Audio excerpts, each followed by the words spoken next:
I'm Cameron, 33 years old, and last Christmas, my entire family forgot to give me a gift, while showering my siblings with luxury presents and applause. What happened next exposed a secret plan to hijack everything I'd built and change the power dynamic in my family forever. Before I tell you what happened next, let me know in the comments if you've ever felt invisible in your own family. And hit that like button if you believe success doesn't need approval to be real. Austin, Texas smelled like fresh-cut lawns and polite denial. In the neighborhood where I grew up, perfection wasn't optional, it was currency. And our family? We were rich in performance. My father, Douglas Blake, is the kind of man who's never lost a case and never raised his voice, because his silence cuts deeper. A senior partner at one of the most powerful law firms in the state, he believed in results, reputations, and Rolexes. He raised us like a courtroom. Clear hierarchy, measurable wins, no room for softness. My mother, Eleanor, is what you'd call community royalty, founder of half the galas in town, eternally well-heeled, and always 2 compliments away from controlling the room. She called it grace. I called it a performance she expected us all to audition for. Nathan, the firstborn, 5 years older, Top Gun poster boy, literally. He's a decorated Air Force pilot now, with a wife who bakes from scratch and 2 kids who say, "Yes, sir," on cue. My parents talk about him like he's the human embodiment of the American flag. Then there's Elise. She's the one who was born glowing. Blonde, athletic, charming without trying. By the time she was 10, she had a brand. By 20, a verified wellness channel with 1 million followers. My mother managed her like a client, scheduling shoots and whispering brand deals over brunch. And in the middle of all that curated brilliance was me. I liked drawing when I was little. Not cartoons, real things. I sketched faces I saw in the grocery store, light falling across sidewalks. Later it became photography. I'd walk Austin's east side and frame beauty in peeling paint and tired eyes. I didn't need applause, I just needed space. But space was rare in the Blake household, unless you were being edged out. At 14, I told my parents I wanted to study visual arts. My father didn't laugh. He just folded his newspaper, looked me square in the face, and said, "Let's aim higher, Cameron." Higher meant Stanford. Higher meant psychology because understanding people is profitable. I nodded and enrolled. I didn't know then that agreeing would cost me nearly everything, but I knew the difference between being seen and being evaluated. At every holiday, I sat at a table where affection was gifted like stock options, performance-based. Nathan's stories got claps. Elise's thumbnails got coos. I got polite nods, or worse, silence. I remember one Christmas vividly. I was 17. I'd spent weeks secretly sketching and framing a portrait of my father. It was the first time I tried realism, wrinkles, depth in his eyes, the tension in his jaw I'd only ever seen when he thought no one was watching. I wrapped it carefully in navy paper, the same color as his courtroom suits. He unwrapped it slowly, and for one brief moment, I thought I saw something flicker in his eyes, but it was gone before it landed. "Well, that's thoughtful," he said. "You've got a decent hand." Then he leaned the frame against the leg of his desk and never mentioned it again. 6 months later, I found it in the back of the linen closet, behind a stack of beach towels. That was the last personal gift I ever gave him. Elise once said to me, "You're just hard to pin down." As if my inability to become a glossy, consumable version of myself was a flaw. Nathan didn't say much at all, except for the occasional, "Still figuring things out, huh?" when we crossed paths. But the thing about being overlooked is, after a while, you learn to watch. And when you watch, you see patterns others miss. You see how your parents light up when people praise their kids. You see how your name barely registers when it doesn't come attached to credentials or headlines. You see how, at every Christmas dinner, there's a seat just a little farther from the center. A gift just a little more generic. A silence just a little longer after you speak. It doesn't hurt less. You just get better at acting like it doesn't matter. I stopped asking for space at the table. I started building my own. But at that point in my life, all I had were sketches no one asked for, and a sense that I wasn't broken, just misfiled. I didn't know then that being unseen would become my superpower, because no one notices the quiet ones until they've already built an empire. And I was just getting started. They say the opposite of love isn't hate, it's indifference. And when your dreams are met with silence long enough, leaving doesn't feel like rebellion, it feels like oxygen. Stanford was my father's idea, not mine. Psychology, not photography. Because in his world, art was what people did when they failed at everything else. And when I got accepted, he didn't congratulate me. He handed me a business card for one of his friends in corporate consulting and said, "Network early." I lasted 2.5 years. Long enough to fake it. Long enough to prove, even to myself, that I could play their game. But some truths don't whisper. They drag you out of bed at 3 a.m. and scream in your ear. Mine showed up in the form of a panic attack during a behavioral science final. The next week, I walked into the registrar's office and withdrew. When I called home to tell them, I didn't get silence. I got precision. "You're making a mistake," my father said, voice flat. "And we won't subsidize it," my mother cried. Loudly, but only after she put me on speakerphone. "You were doing so well," she said. "Why would you throw away your future for, what, pictures?" Nathan didn't bother to pick up the phone. Elise texted me the next day. "LOL, so you're the artsy dropout now? Just don't end up selling bracelets on Etsy X6. It would have hurt more if I hadn't expected it. But expectations cut both ways. I packed up what little I owned and moved to Portland. I didn't know a soul. I had no plan, no job, and just under $4,000 in my account. Whatever was left of my college fund that hadn't been redirected to Elise's PR campaign or Nathan's wedding rehearsal dinner at the Four Seasons. But for the first time, my life was mine. Every choice, every consequence. I took a barista job to pay rent, spent nights learning Photoshop tutorials, and filled my days with a cheap camera and a city that didn't care about last names. I shot street portraits, abandoned motels, buskers under neon lights. I didn't ask for permission to find beauty, I just looked harder. My first break came from a nonprofit that saw my photos online and asked if I could help shoot a community campaign. It paid $600 and a meal voucher, and I cried like I'd won an Oscar. That campaign led to another, and another. I started documenting refugee stories, women's shelters, environmental protests. The more I captured what the world ignored, the more I realized I wasn't running from anything. I was building something. By 27, I launched my own studio, Lumi. No capital, no co-founder, just grit, a rented warehouse space, and a belief that stories could shift perspective. I started with visual storytelling for grassroots causes, but our reach grew fast. We weren't just taking pictures, we were shaping narratives. Lumi became a full-fledged media studio, producing campaigns for impact startups, global conferences, and later, humanitarian orgs. We merged design, data, and authenticity in a way people hadn't seen before. Within 3 years, we had teams in Berlin and Cape Town. Brands were calling us now, not to sell shampoo, but to tell human stories. We didn't follow trends. We exposed systems. I never told my family about Lumi. Not when we were nominated for a Webby. Not when we secured a multi-year contract with the UNHCR. Not when Time called us the voice behind the margins. Because I already knew the lines they'd feed me. "You've always been so intense, Cameron. What's your fallback plan? So, is it sustainable?" No one ever asked if I was proud of myself. So I stopped trying to make them ask. They thought I was off in Portland playing with cameras. I let them believe that. It was cleaner, safer. But sometimes, silence is a scalpel. And I used mine carefully. I used it to build an empire they wouldn't see coming. And I didn't need their approval, not until the day they would ask for mine. You can build a whole life around silence, until the past sends an invitation shaped like a text message. It came from Elise, no greeting, no emojis, just reminder, family Christmas, Lake Tahoe. 24th, 26th, Dad booked the lodge. Don't ghost this year. Ghost. As if I disappeared. As if I hadn't been erased in plain sight. I almost deleted the message, but 2 things stopped me. First, my TEDx talk had just been confirmed.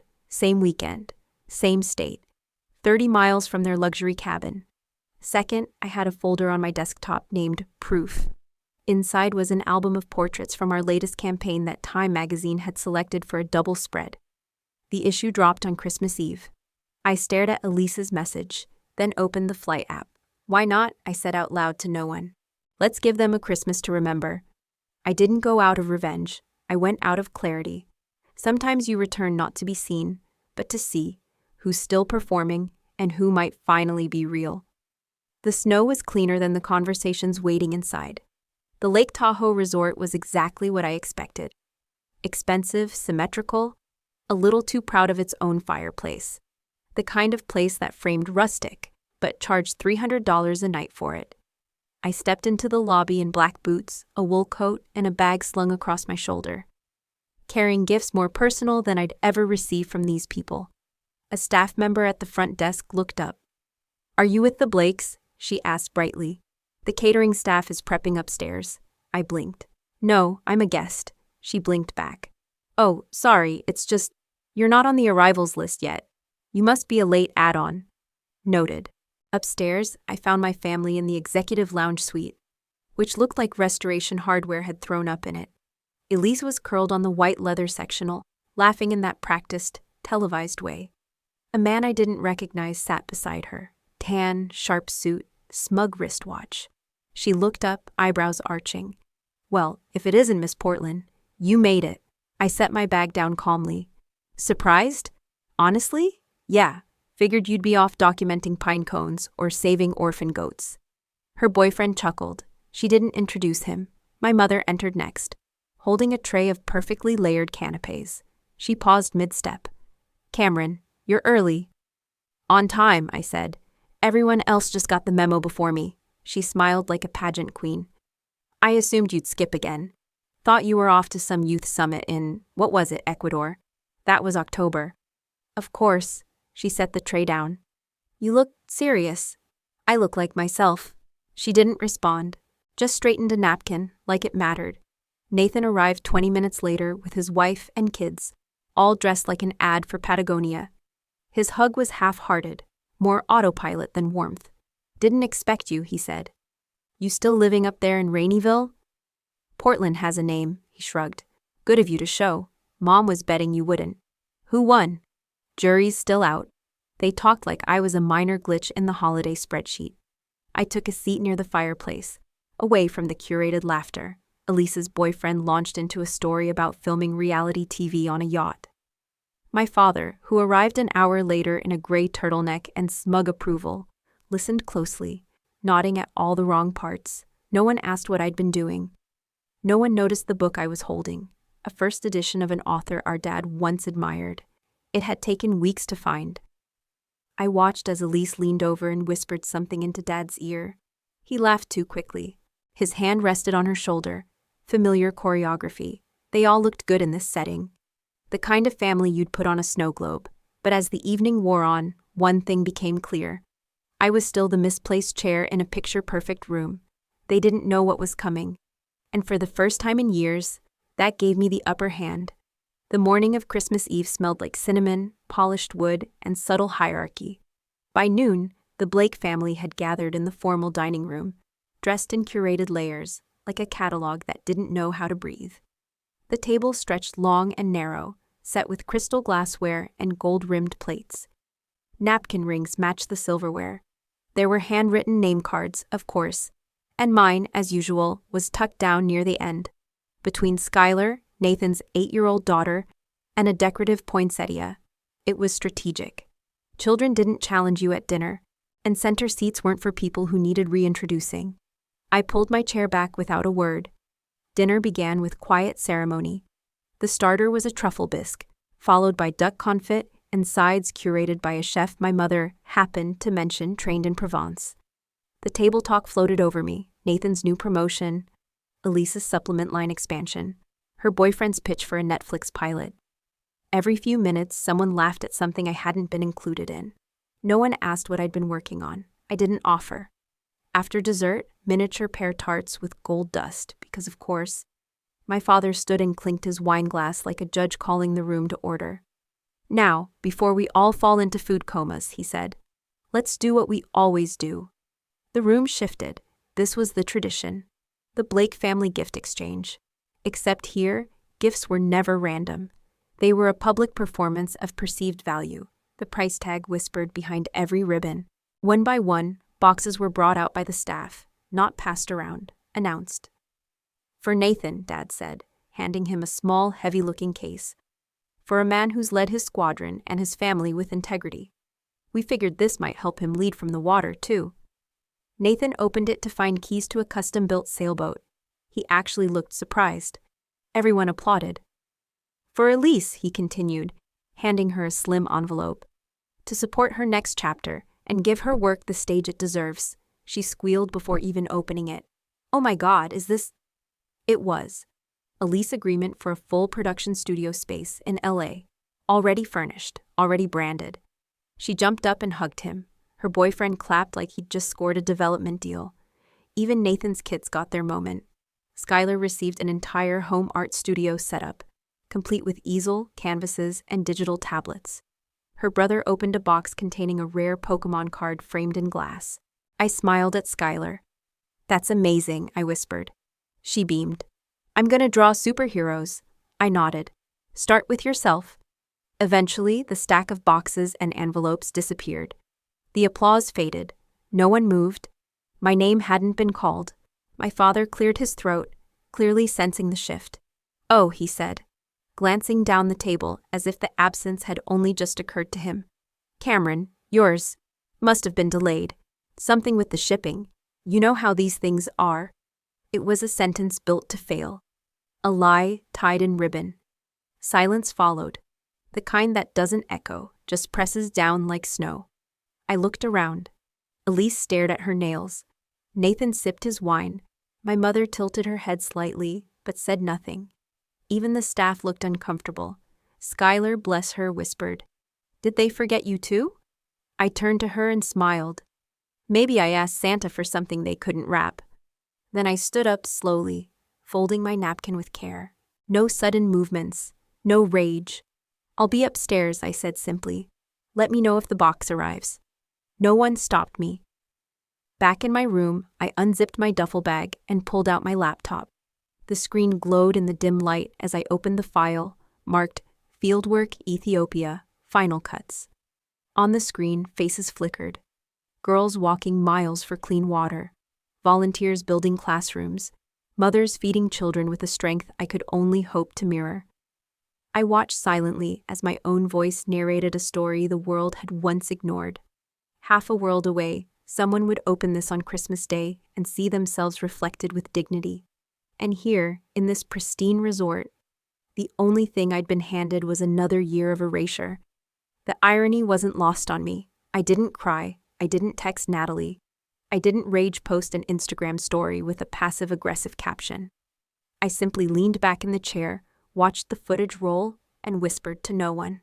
They still don't see me, but they will. And this time, I wouldn't be waiting for a seat at their table. I'd be bringing the storm that turned the whole damn table over.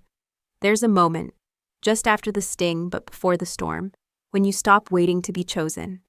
I'd spent years rehearsing comebacks in my head, crafting perfect one-liners for imaginary showdowns. But when the silence hit after that missing gift, I didn't feel fury. I felt clarity. Not the kind that shouts, the kind that moves with purpose. So on Christmas morning, while they posed in matching pajamas and poured mimosas like status symbols, I slipped away for a moment, changed into clean black slacks and a fitted blazer, and retrieved two things from my suitcase: a copy of Time magazine and a black folder marked Lumi, Global Impact. By the time I came downstairs, the room looked like an ad campaign, sunlight pouring through oversized windows, gift wrap glittering in curated mess. Elise mid-giggle in a cream cashmere set, her boyfriend snapping iPhone photos as if cataloging joy. Nathan sat on the floor helping Skylar unwrap a mechanical dinosaur, while my father scrolled through emails on his tablet. Yes, on Christmas morning. My mother perched near the fireplace, holding a mug that probably hadn't held coffee in 20 years. I walked in and stood, centered but quiet, just long enough for Elise to glance up and frown. "You're dressed like you're going to court," she said, laughing lightly. "Are we being sued?" "No," I replied, setting the magazine and folder on the coffee table. "But I am presenting something.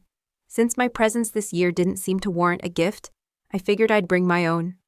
The words weren't sharp, but they landed like clean glass.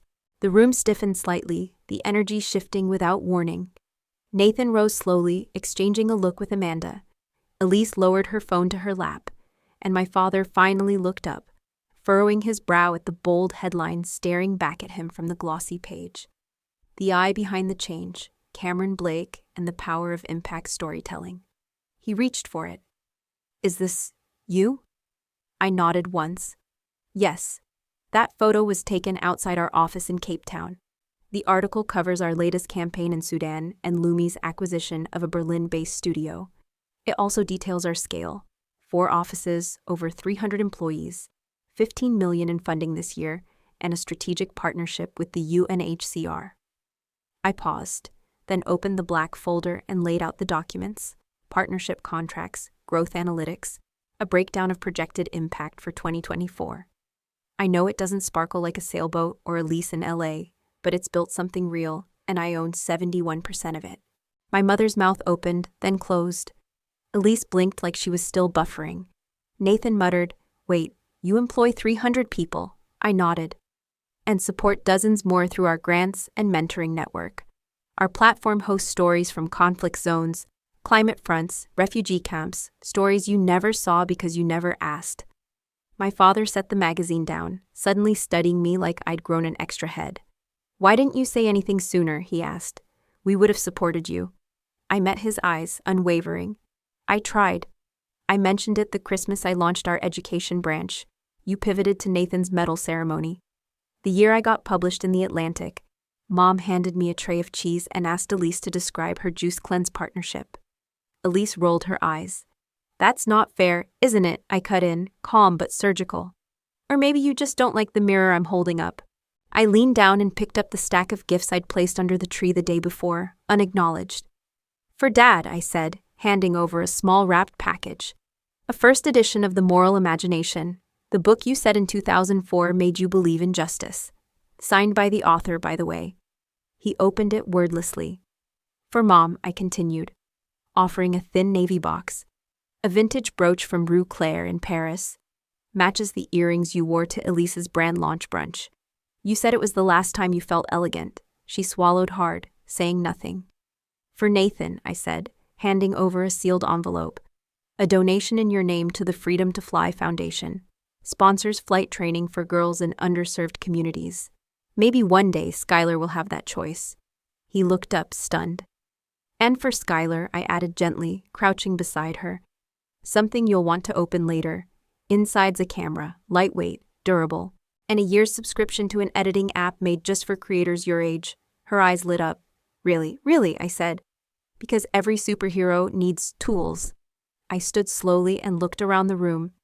"These aren't just gifts. They're reminders. I've been listening to you all these years, even when you weren't listening to me." My voice didn't shake. It landed heavy and steady, like closing a safe. I glanced at my father. "You asked why I didn't say anything sooner, because you'd already written my story. And every time I tried to change the ending, you turned the page." Elise spoke again, her voice tight. "So what, this was all to shame us?" I turned to her. "No. This was all to stop shrinking myself just to fit your frame." No one said anything. The silence was no longer unfamiliar. But this time, I wasn't the one left standing in it.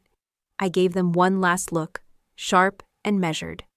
I didn't come to prove anything. I came to see if anything had changed. And as I walked back up the stairs with nothing but my dignity and my name intact, I already knew the answer.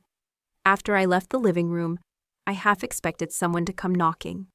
A hesitant knock from my mother, maybe. A too-late apology, or even a weak joke from Nathan to ease the tension, but no one came. The only sound was the low hum of conversation through the floorboards, muffled and cautious, like they were trying to rearrange the damage without acknowledging the cause. I stayed in my room for hours. No drama, no slamming doors, just quiet. The kind you earn after years of being talked over. I answered a few emails from my team in Copenhagen, approved a new cut of our Ghana series, and scheduled a call with our legal team to finalize the foundation papers. My world kept moving while theirs paused to process the shock. That in itself was a kind of revenge. Quiet, unapologetic. By the time I came downstairs for a late coffee, the mood had shifted. Less holiday cheer, more unspoken recalibration. Nathan looked at me with something between curiosity and discomfort. My father avoided eye contact entirely. Elise? Well, she was too busy framing a new narrative. She caught me alone in the hallway, adjusting one of her new LA studio brochures on the console table like it mattered. "Look," she said, voice even. "I didn't mean to make it a competition. I just didn't know you were doing all that." I met her eyes. "You never asked." She tilted her head. "I figured if you were doing something important, it would be out there. You know, visible." "It is," I said. "Just not to people who only look inward." Her lips tightened. "That's a nice line." "It's not a line, it's a mirror." She scoffed lightly and turned away, but I could see the flush behind her perfectly blended cheeks. For someone who lived online, being invisible in person was unfamiliar territory. She was used to being centered, framed, lit correctly, and now the lighting had changed. Later that evening, I overheard Nathan in the den talking to Amanda, his wife. He didn't know I was nearby. I had no idea she was running something like that. I thought she was just freelancing or doing creative stuff for NGOs. Amanda replied, quietly but firm. "You never asked because you never took her seriously." He didn't answer. At dinner, the seating chart hadn't changed, but the silence around me had. It was heavier, filled with questions that didn't know how to be asked. My father kept clearing his throat like he wanted to say something, but couldn't decide which version of himself should speak, the father or the strategist. My mother tried first. Between bites of glazed salmon, she smiled at me and said, "The article was quite powerful, darling. Some of the images made me cry." I looked up. "Which one?" She faltered. "The one with the little boy. And the mud house?" "There wasn't a boy. Or a mud house." Her smile froze. "You didn't read it," I said plainly. She set her fork down. I skimmed. I got the feeling of it. "No, you got the headline. You always get the headline, Mom. It's the story you never bother with." Nathan jumped in, trying to play mediator. "All right, let's just breathe a second. This is new, for all of us." "It's not new," I said quietly. "It's just finally visible." Even Skylar, sitting beside me, had stopped eating. She was watching the table the way kids do when they realize adults aren't as in control as they pretend to be. And then she asked, "Are you a superhero?" Everyone turned. I looked at her. "No," I said gently. "I'm just someone who stopped asking for permission." She nodded solemnly. "That's kind of like a superhero." I smiled. It was the only thing in the entire day that felt unfiltered. As we cleared dishes, Elise brushed past me near the kitchen island and muttered, "If you ever need a face for one of your campaigns, I'm available. My audience loves authentic content right now." I didn't stop walking. "We're not hiring influencers, we're building impact." Behind me, she whispered something to her boyfriend. I didn't care enough to listen. The cracks weren't just showing now, they were spreading. You could hear them in the pauses, see them in the side glances, feel them in the way my name finally lingered a second longer in the room. They weren't ready for the shift, but it had already happened. I hadn't come to burn anything down, but if a few things collapsed on their own, so be it. By the time night fell, the lodge had shifted from its glossy magazine facade into something more brittle. Conversations were thinner. Laughter came in shorter bursts. The air was still perfumed and polite, but the current underneath had changed. I couldn't sleep. Not because of the tension I could handle. What kept me awake was the quiet sense that something didn't line up, like I'd only seen the top half of the painting, and the darker strokes were just out of frame. I went downstairs for tea. Not out of habit, but instinct. As I passed the office near the back of the lodge, a private room my father had reserved for Zoom calls, I heard voices, not loud, just enough to stop me in my tracks. "You really think she'll go for it?" It was Nathan, his voice low, skeptical. "She doesn't have to go for it," Elise replied. "She just needs to feel like she's finally part of something." I froze. Nathan exhaled. "I still think it's risky. If she finds out—" "She won't," Elise cut in. "Not unless you tell her. Besides, Dad's the one who said we needed to get creative. The firm's bleeding. The Tahoe place isn't even paid off. It's on one of his business cards." And if that ethics board doesn't drop the investigation? She trailed off. I heard ice clink into a glass. Then her voice again, smooth, practiced. Cameron doesn't even know how much leverage she has. We act like we want to rebuild, pitch it as a family foundation.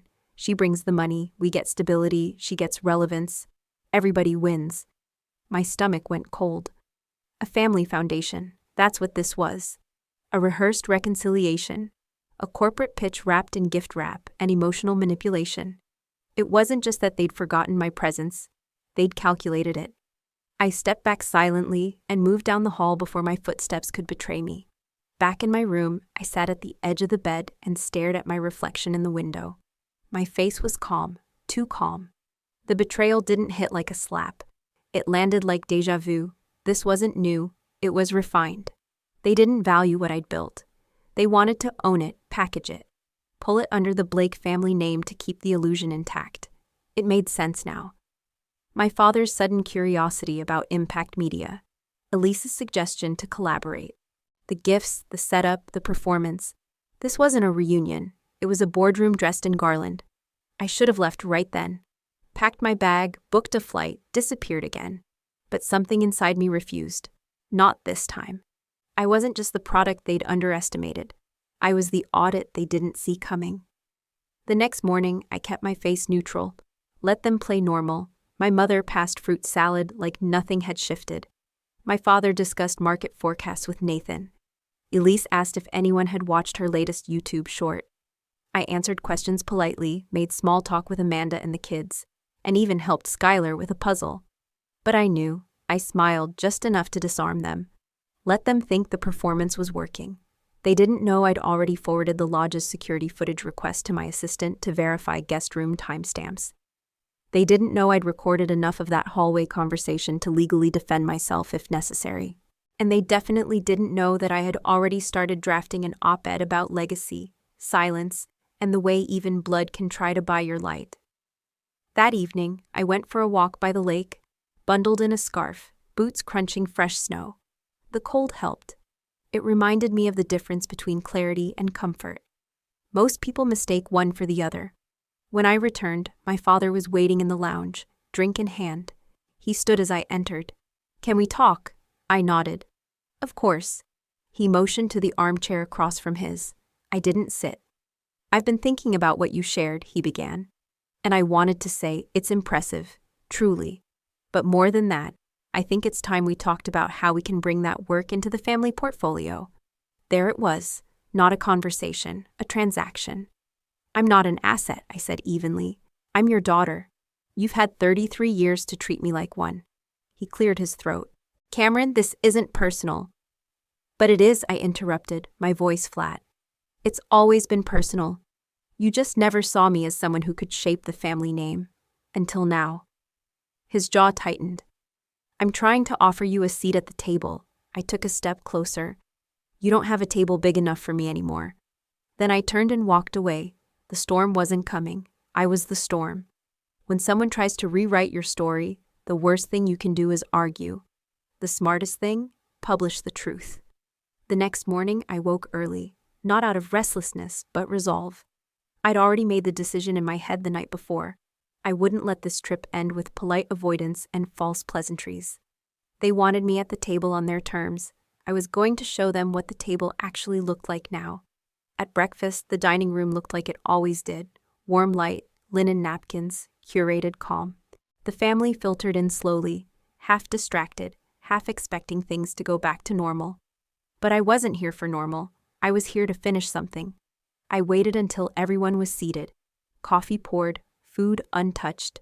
Elise was halfway through posting a boomerang of her mimosa when I stood. If I could have everyone's attention. There was an immediate stillness, like animals sensing the weather shift before a storm. My father set down his fork. My mother raised her brows but said nothing. Elise sighed audibly. I opened the small black portfolio I'd brought to the table and placed 2 documents in front of me. Then I took out my phone and hit play. Low volume, but clear enough. Nathan's voice filled the silence. "You really think she'll go for it?" Followed by Elise's. "She doesn't have to go for it.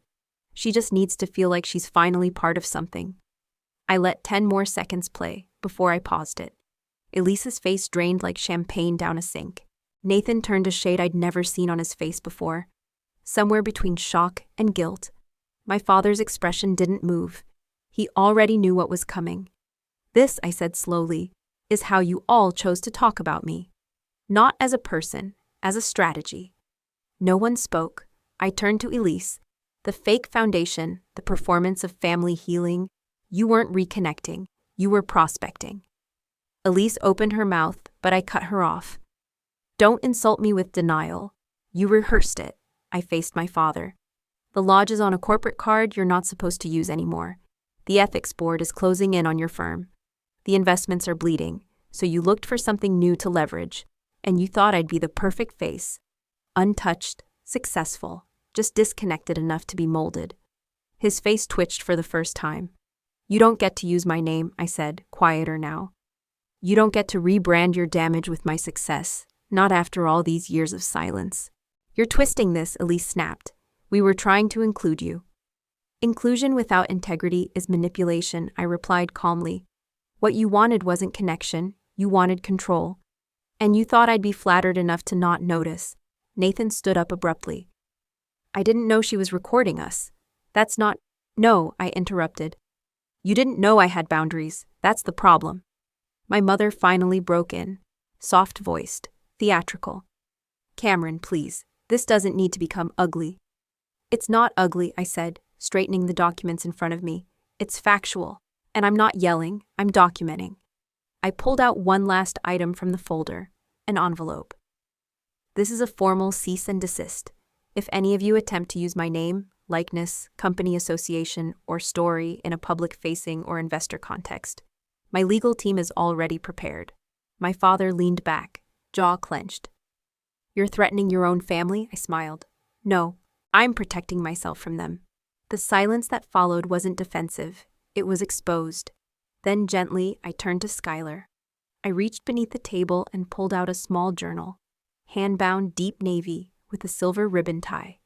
This is for you, I said, placing it in front of her. It's called a storybook, but the pages are blank. Because no one else gets to write who you are. Her eyes widened. She looked between me and her dad. You said superheroes need tools, I added. That's your tool. She nodded slowly, with a seriousness that felt older than her years. Can I draw you in it? You can draw whoever you want. Then I turned back to the table, standing tall. You don't have to agree with me. You don't even have to like me, but you'll never define me again. I gathered my folder, my bag, and what was left of my patience. If anyone needs me, I'll be at the Four Seasons downtown. I've already checked out. Nathan took a step forward. Cam, I looked at him. You had your moment. You chose your lines. Don't rewrite them now. Then I walked away. No explosions, no slammed doors. Just the unmistakable sound of truth finally landing. And when it does, no one walks away unchanged. There's a silence that comes after a confrontation. Not the heavy kind, but a clean one. The kind that makes room for what comes next. I checked into the Four Seasons by noon. No questions, no detours. My suite overlooked the lake, still and half frozen, like it was waiting to see if anything would move first. I took off my coat, dropped my phone on the coffee table, and let myself breathe. Not out of relief, but release. I didn't cry. I didn't celebrate. I didn't replay the scene. I just sat with it. What happens when you stop asking for recognition and start enforcing your boundary? Nothing dramatic, just power shifting quietly back where it belongs. The messages started arriving 2 hours later. The first was from my mother. I wish you'd stayed. This isn't how families heal. Then my father. We need to talk. There's still time to do this the right way. Let me help you position Lumi for something bigger. It wasn't an apology. It was a pivot. Elise sent 3 voice notes, none of which I listened to. The captions were enough. I think things just spiraled. Let's reset when you're less emotional. I didn't mean it the way it sounded. The irony was almost poetic. But the one message that paused me came in just after 6 p.m. from Nathan. Hey, I won't pretend I wasn't part of it. I was, and I don't deserve your forgiveness. But I heard what you said. All of it. And you were right. I didn't ask. I didn't see you, but I do now. And if you're ever open to a real conversation, I'm here. No emojis, no excuses, just words. I didn't reply, not out of anger, I just wasn't ready. Instead, I opened my laptop and joined a standing call with my leadership team at Lumi, Berlin, Portland, and Dakar, all on screen. We reviewed footage from our latest youth campaign, talked metrics, impact, expansion. They didn't care about my holiday drama. They cared about impact, vision, follow-through. I watched their faces, young, brilliant, uncompromising, and realized this was the family I'd built. Not through blood, but through shared purpose. They never needed me to prove my worth. They just expected me to show up in it. After the call ended, I poured a glass of wine and opened my inbox. Requests had already started rolling in. One from my uncle's firm, asking to explore philanthropic synergy. A cousin I hadn't spoken to since high school wanted help placing her son in a tech incubator. Even Elise's manager reached out, offering a possible brand crossover. I archived them all. Some bridges don't burn, they simply close behind you. I did take one call though, Natalie, my COO, and the one person who knew every version of me. Well, she said, the second I answered, did you blow the roof off or just shake the foundation? Neither, I replied. I just told the truth. And let them decide whether they could stand in it. There was a beat of silence, then her soft laugh. I'm proud of you. I know, I said. And this time, I am too. I glanced back at my phone. One last text had just come through, from Skylar. A picture of the journal I gave her. First page already filled. A stick figure girl with a cape and a speech bubble that said, I don't ask, I speak. Sometimes the echo isn't noise, it's the sound of something new beginning. A year later, everything looked the same and nothing felt the same. The December air still carried that sharp stillness before snow. The kind that used to make me feel like I was holding my breath inside someone else's expectations. But this time, I wasn't waiting for recognition.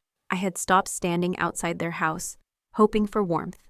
Now, I was standing in my own light, on the rooftop of our new Lumi headquarters in Seattle, watching the city glow beneath us like it was finally paying attention. Below, inside the gallery space, the first guests were filtering into Voices Seen, our latest global exhibit, portraits and audio stories curated by young girls around the world. Most of them had never held a camera before joining our mentorship program. Now their names were engraved beneath images that stopped people in their tracks. Real stories, real power, the kind that didn't ask to be taken seriously. It just was. The team had been prepping for months, but tonight belonged to the girls. It was their room, their walls, their voices. I just happened to hold the keys. The elevator dinged behind me, and I turned slowly, already knowing who it was. Nathan stepped out first, hands in the pockets of a clean wool coat. Right behind him was Skylar, beaming. A tote bag slung over her shoulder and a stack of her drawings pressed to her chest. I didn't smile, not right away. But I nodded. He nodded back. This time, no rehearsed lines. No posturing. Just presence. That in itself was progress. Thanks for letting us come, Nathan said. His voice didn't wobble, but it wasn't trying to sell anything either. I know you don't owe us anything. I looked at him for a moment before answering. You're here because she wanted to see it, I said, glancing at Skylar. And I never said I locked the door. You just had to knock without entitlement this time. He nodded, quietly absorbing it. No defense, no deflection, just awareness, the rarest form of change in people who are used to being centered. Inside the gallery, Skylar immediately broke away and headed toward the photo of a young girl in rural Uganda. Arms crossed over her chest, eyes sharp as steel. Beneath it, the caption read, They kept talking about me, so I picked up the mic. I watched Skylar run her fingers just above the caption, then flip open her notebook. I wrote something for her, she said, without looking up. Not about her, for her. I nodded once. That's the difference between using a voice and sharing space. Most adults still don't get that. Nathan stayed close, but gave space. Amanda and I sold the house, he said. Too big, too much pressure in every wall. I'm starting to teach, Intro to Aeronautics at a local college. He paused. It's not glamorous, but it's mine. I studied his face, not looking for lies, but checking for performance. I didn't find either. Sounds like something with a runway instead of a finish line, I said. That's a better way to live? He smiled slightly. I learned from someone who decided to stop circling airspace that wasn't built for her wingspan. Later that night, as the gallery thinned out and the city lights took over, I found myself back on the rooftop, alone again, but not lonely. The snow had started to fall, soft and steady, like punctuation at the end of a long sentence. My phone buzzed against the metal railing, a message from my mother, no emojis, no strategy, just this. I saw the exhibit online. I don't understand all of it, but I'm proud. I'd like to try again, if you'll let me. I didn't respond, not yet, but I didn't delete it either. Some messages don't need answers. They just need to sit quietly in your pocket for a while. Natalie found me 20 minutes later, holding 2 mugs of coffee and that look she always gave me when I was about to pretend I wasn't feeling something. So, she said, handing me a cup. You think this is the part where it gets easy? I laughed, just once, quietly. No, this is the part where it gets real. She nodded. You did it. I shook my head. We did it.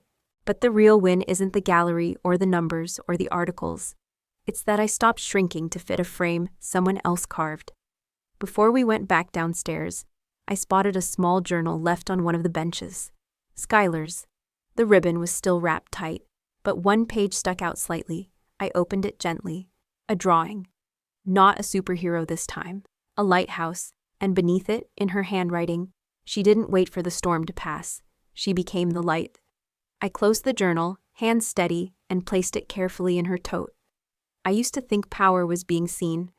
Then I thought it was proving them wrong. But it's neither. It's seeing yourself clearly and refusing to look away again.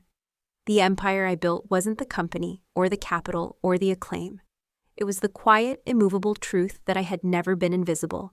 I had just been standing in the wrong rooms. And now? I build my own rooms. If you're listening to this, maybe you've been that person too, the one who didn't get the invitation, or worse, got it too late. Maybe you've been edited out of your own story. But here's what I want you to remember. You don't need a seat at their table. You're allowed to build your own, and light the damn way for whoever's coming next. If this story found something in you, share it, comment, subscribe, or maybe just sit still with it and ask yourself, what kind of legacy am I writing? Thank you for listening. Thank you for staying. And wherever you are tonight, I hope you see yourself clearly, because you deserve to, and you always did.